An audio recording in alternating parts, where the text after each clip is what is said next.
Ladies and gentlemen, welcome back to Learn How to Generate Stuff. Today we are going to be making our own custom, effectively unlimited video transitions for all of our video projects that look something like this.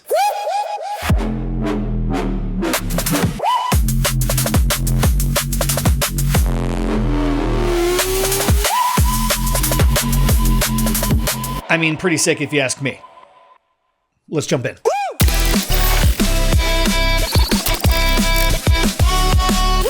Like so many of you watching this video, I too have spent countless hours of my professional life scrolling endlessly on stock footage websites trying to find the perfect transition for the project that I was working on. And one of the issues with that is that if I'm spending all of my time browsing, insert popular stock footage website here for that transition, other creators are also doing the exact same thing, and they're also using that same transition for their videos. It's no longer unique or special to the thing that I'm working on. Is that a huge issue? Of course not. Do I want to be able to have something cool and custom for my project? Of course I do. Do I want to spend countless hours of my project time designing a custom transition or maybe two transitions? No, of course not. Would I rather generate effectively unlimited transitions with AI and then curate them and pick my favorites from a list? Of course I would.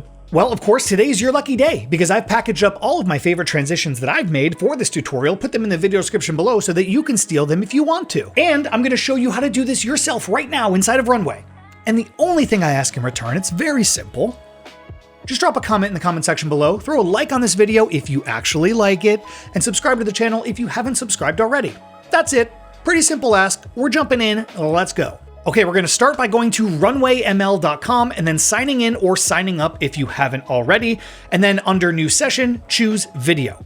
Make sure that Gen 4.5 is the model selected. And then in the prompt box, we're going to say something like a video that starts off completely full frame white, then visually transitions to completely black. The transition from white to black is dynamic and kinetic.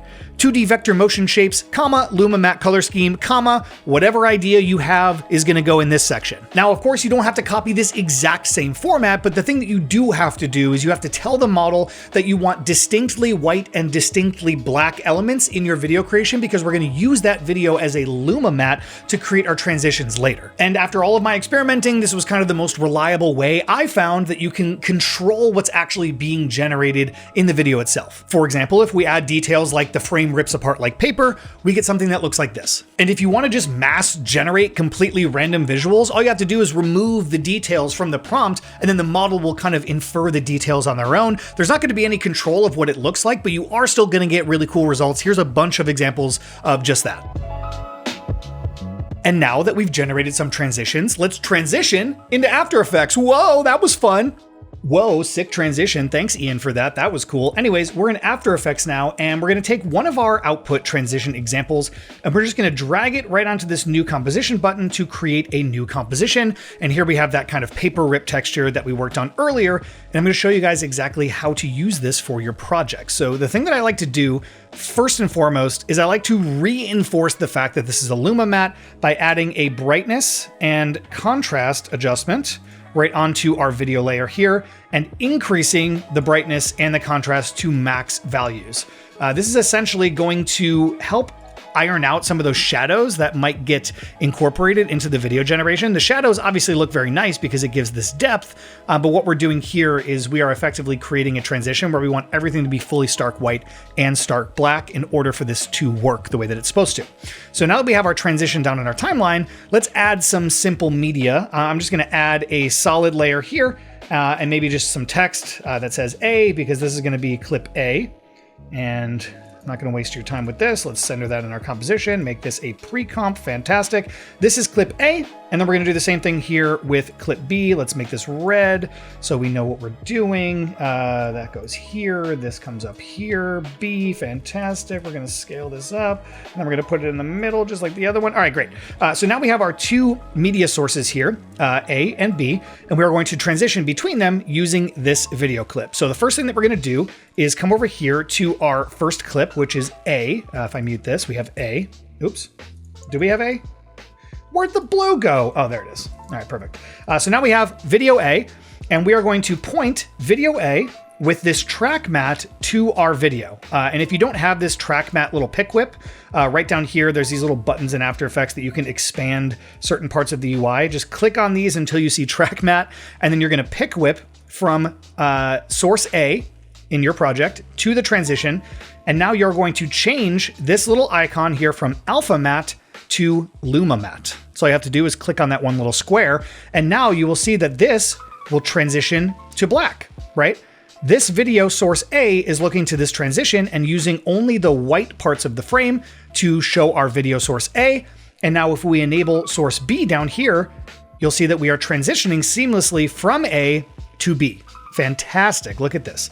The other things that we can do with this is, since the paper texture is kind of scaling towards the camera, we can scale our source A to match that scale as well. And we can also add a quick time remap function onto the transition clip. Because right now this transition is 5 seconds long, which is very, very slow. You can see that it rips apart very slowly. If you're into that, who am I to judge? Slow transitions away. Go all in on slow transitions. I like a little bit faster of a transition myself, kind of a fast transition guy. So what we can do is come over here to our transition layer, right click, go to time, enable time remapping, or whatever your shortcut is on your computer, which will give us keyframes down here. Scroll to a part of the transition where it's like kind of almost done, maybe somewhere around there. Add a keyframe, and then we're gonna highlight these last two keyframes here, and we're gonna squish them over to the left side of the timeline here, which is gonna make the first part of our transition go very quickly, and then the second part of our transition go a little bit slower. So we're going fast and then into slow. Maybe this last part is a little too slow for my liking. I want it to be fully done by 1 second. So now I'm just gonna scoot this keyframe over until all of my little pieces are practically gone. Fantastic. And now I can just cut this layer, Shift Control D, and then delete that off my timeline. And now we have a beautiful fast transition from A to B. The other thing that we can do, like I mentioned before, is just add some scale on our A layer so that it kind of mimics the scale of our paper rip kind of flying towards camera. So right as this starts to rip, we can add a scale keyframe on our source A and then kind of like just scale it up an arbitrary number. It doesn't really need to look perfect. It just needs to kind of mimic the motion of that. Might be kind of hard to see because we're using just colors with, random scale attached to it. But I promise if you were using actual images, this would look a lot better. And you can see that if we mute our B, you can see our kind of A is getting bigger along with our scale rip here. And if we go like a more extreme version on that keyframe, you can see it really kind of scales up with that paper. So it's just gonna add this little bit of extra organic feeling nature that you're leaning into what the transition is doing already. Instead of having it be this kind of like stale transition that just is flat, you can give it some dynamism, dynamic motion. I think it's dynamism. I'm gonna go with dynamism. So you guys can do this for your project, effectively an unlimited number, and nobody else is gonna have those transitions because it came from inside of your head and you put it into the model and then the model made it and then you incorporated it into your project. And these assets aren't available on Insert Stock Footage website here. They are custom to you and your project. Very cool. I did a really weird hand thing there, and I apologize for that. And that's it. That's all I got for you guys today. Generating your own custom, effectively unlimited transitions inside of Runway for your video project. Pretty cool if you ask me. Again, the only thing I ask in return is you drop a comment in the comment section below, drop a like on this video if you actually liked it, and of course, subscribe to the channel if you haven't already. My name is Ian. This is Learn How to Generate Stuff, and I will see you. You want to see my dog real quick? And we will see you in the next one.